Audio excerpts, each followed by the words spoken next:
Malinaw na napakahirap ni Lolo at halos wala ng laman ang bahay. Ngunit sa ilalim ng kama ay nakatago ang hindi mabilang na bote ng mautay at mga sigarilyong zongwa. At tuwing malapit na siyang maubusan ng inumin, may mga matataas na opisyal mula sa lalawigan na personal na pumupunta. Nagkukwentuhan sila mula umaga hanggang gabi.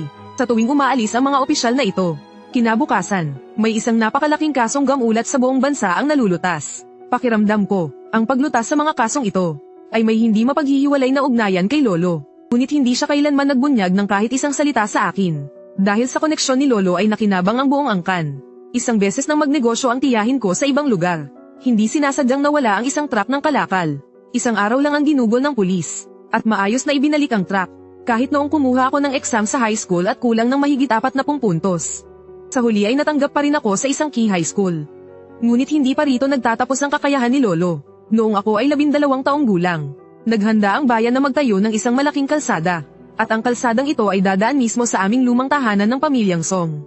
Ang mga kapitbahay ay hindi na nakatiis sa pangungulit ng demolition office. At isa-isang lumipat, si Lolo lamang ang tumangging iwan ng minanang lumang bahay. Matigas ang loob niyang maging isang holdout. Ngunit ang kontratistang namahala sa kalsadang ito, ay hindi basta-bastang tao. Nang hindi gumana ang mabuting paraan, direkta niyang ipinahinto ang 2 backhoe sa aming pintuan. At bumuho ang isang pader sa malakas na ingay. Malinaw na ito ay pananakot. Halos matakot akong umihi sa sarili ko noon. Nang makita ito ay bahagyang napabuntong hininga lamang si Lolo. Pagkatapos ay kinuha niya ang telepono. At tumawag sa isang numero. Kalmadong nagsabi lamang ng ilang salita. Hindi inaasahan na makalipas ang ilang minuto. Biglang nagmadaling umalis ang mga backhoe. At kinaumagahan, maraming leader pati ang kontratistang iyon, ay personal na pumunta upang humingi ng paumanhin. Naglabas pa ang kontratista ng 80,000 yuan bilang kabayaran. Para sa maliit na bayang iyon, napakalaking halaga na iyon. Ngunit si Lolo ay kumaway lamang. At magalang na tumanggi sa halagang iyon. Ang malaking kalsada ay syempre itinuloy pa rin ang paggawa. Ngunit pagdating sa aming bahay, gumawa ito ng isang malaking liko. Ang pangyayaring ito, ay nagtanim ng matinding kuryosidad sa aking murang isipan. Bakit nga ba napakalakas at mahiwaga ni Lolo? Hanggang sa ako'y mag-15 taong gulang. Isang beses, sa isang lumang bowl sa bahay, hindi sinasadyang nakakita ako ng 2 lumang libro. Ang isa ay pinamagatang, Shi Yuan Jilu, na orihinal na kopya. Ang isa pa ay tinatawag na, Duan Yu Shen Pien. Ang may akda ay isang taong nagngangalang Songsi. Batay sa antas ko noon sa klasikong Chino. Talagang napakahirap intindihin ang 2 sinaunang aklat na ito. Bahagya ko lamang silang naunawaan. Ang mga guhit sa 2 libro, ay pawang tungkol sa istruktura ng katawan ng tao. Mga bagay gaya ng pagsusuri sa bangkay. Hindi ko alam kung bakit. Ang 2 librong ito ay may kakaibang hatak sa akin. Pagkabukas ko ay hindi ko na kayang bitawan. Palihim akong nagbasa, gaya ng langgam na unti-unting umangat-ngat ng buto. Pinilit kong tapusin ang 2 mahirap at malabong sinaunang aklat. Para sa akin, ang 2 librong ito, ay parang isang pintuan patungo sa bagong mundo. Bagamat binanggit sa libro ang trabahong ito, nasa sinaunang panahon ay pagsusuri ng bangkay, upang maghanap ng mga palatandaan sa paglutas ng kaso. Ngunit hindi man lang ako natakot. Sa halip, pakiramdam ko'y bago at kawili-wili. At pan ng hamon, hanggang sa ako'y mag-16 na taong gulang. Unang beses kong nagkaroon ng pagkakataong isabuhay ang aking natutunan. Doon ay kasagsagan ng matinding init ng tag-init. Maagang umalis si Lolo kinabukasan. Bakasyon sa tag-init ako noon at nasa bahay lang. Dahil walang magawa, naglalaro ako sa pagsabog ng dumi ng baka gamit ang paputok. Habang aliw na aliw ako sa paglalaro, isang itim na sedan ang huminto sa tapat ng lumang bahay ng pamilya Song. Isang matangkad at matipunong lalaki ang bumaba mula sa sasakyan. Mabilis siyang pumasok sa bakuran. Nakilala ko siya bilang isang pulis na ilang beses nang bumisita kay Lolo. Kung tama ang tanda ko, apelyido niya ay Son. Si Police Son ay hindi naka-uniforme ngayon. Sa halip ay nakamaikling manggas lamang. Basa ng pawis ang buong ulo niya sa init. Pagkakita sa akin, agad niya akong tinanong. Hoy bata, nasa bahay ba ang lolo mo? Wala po, lumabas siya para maglibang. Maupo muna po kayo sa loob, tito. Ihahain ko po kayo ng malamig na cola. Mukhang marunong ka ah. Talagang palaban at prangka ang asal ni Police Son. Walang kaarte-arteng tinanggap ang cola ang inabot ko. At ininom ito ng isang lagukan. Masarap na pinunasan ang bibig at nagtanong sa akin. Ay ho, nasa high school ka na ba? Kakapasok ko lang ng unang taon, may nambubuli ba sa klase mo? Kung meron, sabihin mo lang sa akin. Tutulungan ka ng tito na gumanti. Humalakhak si Police Son. Tito, ano po ba ang relasyon ninyo ng lolo ko? Naisip kong magandang pagkakataon ito para makilala si Lolo. Ang lolo mo ay talagang isang bihirang henyo. Sayang lang at kasing tigas din ng bato ang ulo niya. Sa mga nagdaang taon, hindi mabilang ang leader na nag-anyaya sa kanya. Pero ayaw na ayaw talaga niyang pumayag. Noong nakaraang taon may direktor na nag-alok sa kanya, na kung magtatrabaho siya para sa pulisya ng 1 taon, ay papayagan na siyang magretiro. May pensiyong 60,000 kada buwan. Kahit ganitong alok, hindi pa rin siya natukso. Aaminin ko, hanga na rin ako. Kaya wala na talaga kaming magawa. Wala kaming nagawa kundi makipagtulungan sa ibang paraan. Buntong hininga ang sabi ni Police Son. Makipagtulungan? Anong klaseng pagtutulungan? Tanong kong puno ng kuryosidad. Papasagot na sana si Police Son. Nang bigla niyang mapansing parang may nasabi siyang bawal. Mabilis niyang hinawakan ang tiyan at sinabi, "Aray, bakit biglang sumakit ang tiyan ko? Mukhang napasobra ang lamig ng kol ang ininom ko." "Nasaan ang banyo?" "Sa likod bahay." Tinuro ko ito gamit ang kamay. Hawak ang tiyan. Parang hangin siyang tumakbo papunta sa likod bahay. Sunod ay may narinig na kaluskos at lagabog. Ang maletang iniwan ni Police Son sa mesa ay nahulog sa sahig. May isang litrato ang dumulas palabas. May mga pala at berdeng marka rito. Na agad pumukaw sa matindi kong kuryosidad. Nang makitang walang tao sa paligid. Parang tinukso ng demonyo, iniabot ko ang kamay ko. Habang ang puso ko ay kumakabog ng todo. Dahil sa isip ko, ang pagtingin sa lihim na dokumento ng pulis ay labag sa batas. At maaaring humantong pa sa kulungan. Pero gusto ko talaga itong makita. Kaya kinumbinsi ko ang sarili ko na isang tingin lang. At ibabalik ko agad. Kinuha ko ang litratong iyon mula sa malita. Gaya ng inaasahan, isang bangkay ang nasa larawan. Bagamat marami na akong nakitang patay sa pelikula, alam kong pawang peke lamang ang mga iyon. Hindi may kukumpara sa tindi ng totoong bangkay. Ang bangkay sa larawan ay isang lalaking nasa hustong edad.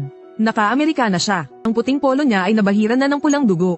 Nakayuko siyang nakasandal sa harap ng buka na safe. May nakasabit pang salamin sa kanang tainga niya. May mahaba at malalim na sugat sa kanyang lalamunan.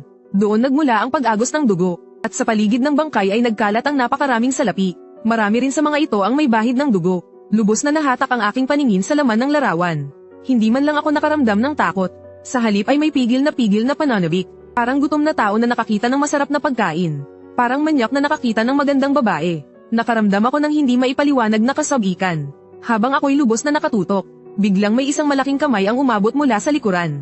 At marahas na inagaw ang litrato mula sa aking kamay. Paglingon ko, nakita kong nakatayo sa likod ko si Police Son. Tinitigan niya ako gamit ang seryosong tingin. "Hoy bata, sino ang pumayag sa'yo na silipin ang mga dokumento ko? Alam mo bang labag sa batas ang pagtingin sa files ng pulis?" Galit na sigaw ni Police Son. "Hindi po hindi, isang tingin lang po, talaga po." Sa sobrang takot ay nauutal akong magsalita. Inaikit ni Police Son ang kanyang mga mata. At biglang ngumiti ng may katusuhan habang nagsasalita.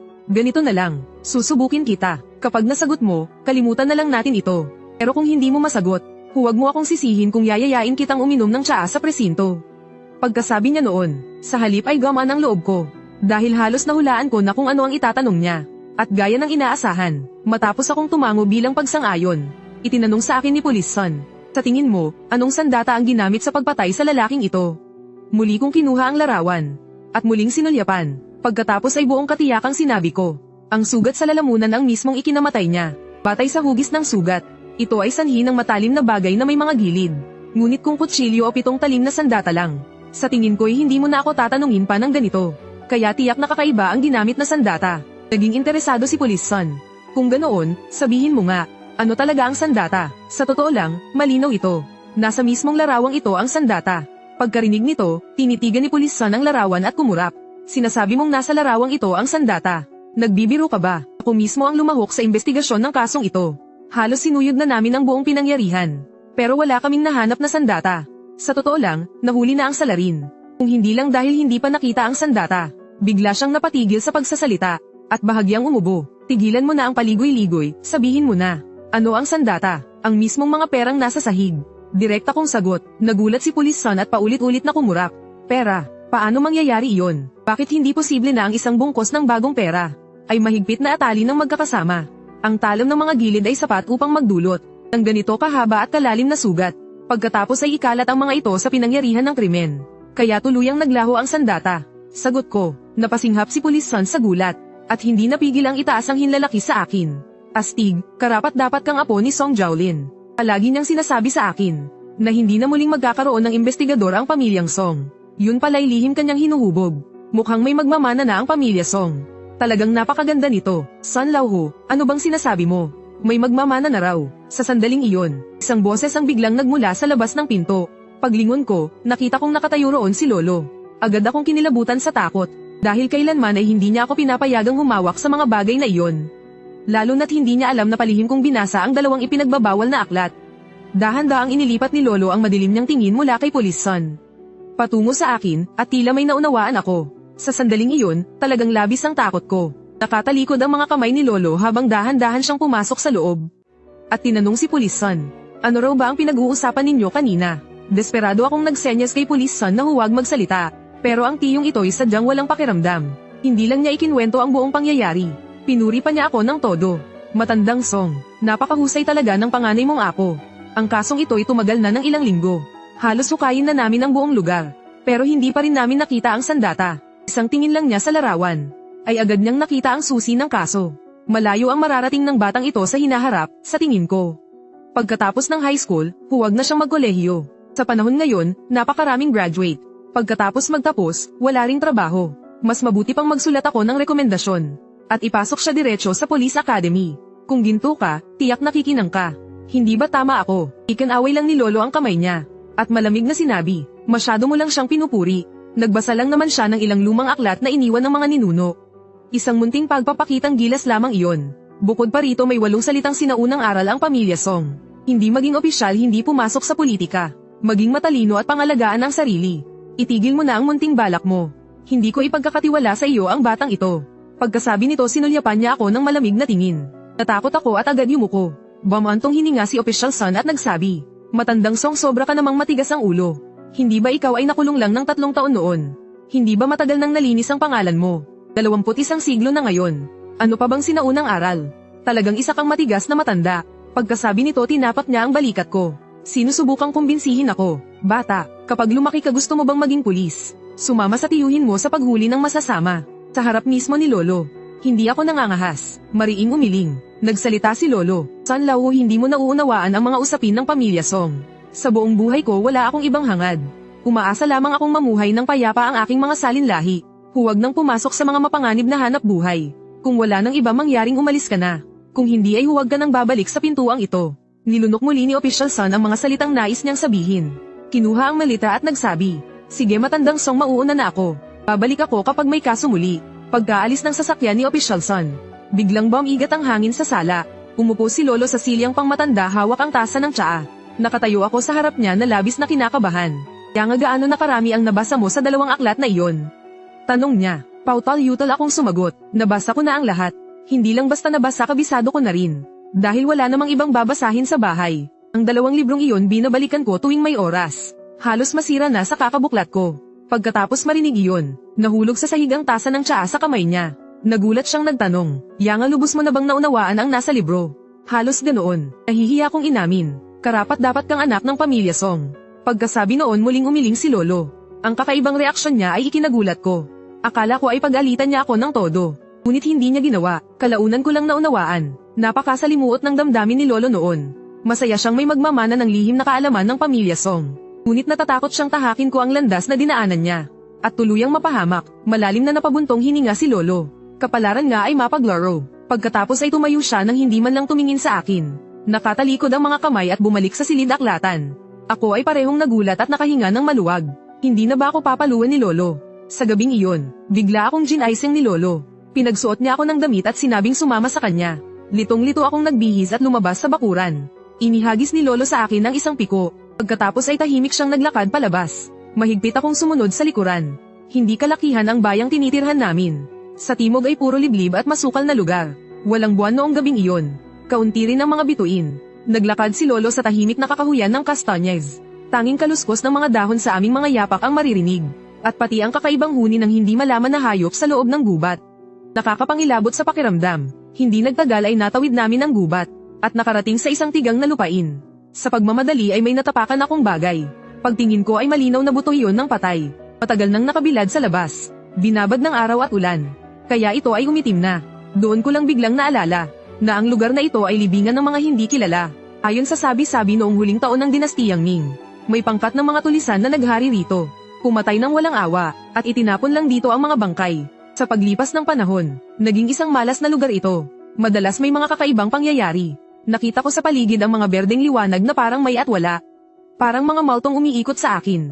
Noong una akala ko ay mga alitap-tap, ngunit nang mag-isip ako, mabigat ang masamang enerhiya sa libingang ito. Halos walang tumutubong halaman. Saan manggagaling ang alitap-tap? Ang liwanag na iyon ay malinaw na apoy ng kaluluwa. Ang tinatawag na apoy ng buto ayon sa sinaunang tala. na siyang tinatawag ng mga tao bilang apoy ng multo. Matapos mabulok ang bangkay, ang phosphorus sa mga buto ay sumisingaw at nagdudulot ng ganitong liwanag. Kahit alam ko ang paliwanag, ngunit nang makita ko mismo ang nagliliyab na apoy ng multo, nanindig pa rin ang balahibo ko. Lumunok ako ng laway at nagtanong, "Lolo, ano ang gagawin natin dito?" "Malalaman mo rin mamaya." Dinala ako ni Lolo sa harap ng banta ng bato. Itinuro niya gamit ang kamay. "Maghukay ka." "Ano ang huhukayin?" Nagulat ako ng husto. "Lolo, libingan ba ito? Ang nakabaon dito ay hindi libingan. Kung hindi ay ano pa?" "Pero Lolo, hindi ba ilegal ang pagnanakaw ng libingan?" Medyo nag-alinlangan ako. "Anong pagnanakaw ng libingan? Ito ay pagbubukas ng kabaong para sa pagsusuri." "Tama na ang daldal. Maghukay ka na." Mahigpit ang tono ng Lolo nang magsalita. Wala akong nagawa, kaya kinuha ko ang piko at nagsimulang maghukay. Ito ay libingang gawa sa bato. Napakahirap hukayin. Huwag mong isipin na lumaki ako sa bayan. Ngunit mula bata hanggang ngayon halos hindi ako humawak ng mas mabigat pa sa panulat. Mabilis na nagkaroon ng paltos ang aking mga palad. Nakatayo sa tabi ang Lolo habang naninigarilyo at nakatingin sa akin. Ang usok ay paulit-ulit na lumulutang papunta sa akin. Bagamat masakit sa lalamunan, ngunit pinatahimik nito ang aking isipan. Pati ang malamig at nakakatakot na pakiramdam ng libingan ay tila hamupon ng kaunti. Hindi ko alam kung gaano katagal akong naghukay. Bigla kong narinig ang tunog na kalabog. Malinaw na tumama na ako sa bangkay sa ilalim. Kaya itinabi ko ang piko at ginamit ang kamay upang isa-isang alisin ang mga bato. Hindi nagtagal ay lumitaw ang isang bungkos ng may itim na buto. Matapos ilabas ang lahat ng mga buto, humanap pa ako ng isang bakanteng lugar at inayos ang mga ito ayon sa hugis ng tao. Bagamat wala pa akong karanasan sa bangkay noon, ngunit sa tunay na tala ng Zheyu Anjilo, detalyadong inilalarawan ang anyo ng bawat buto.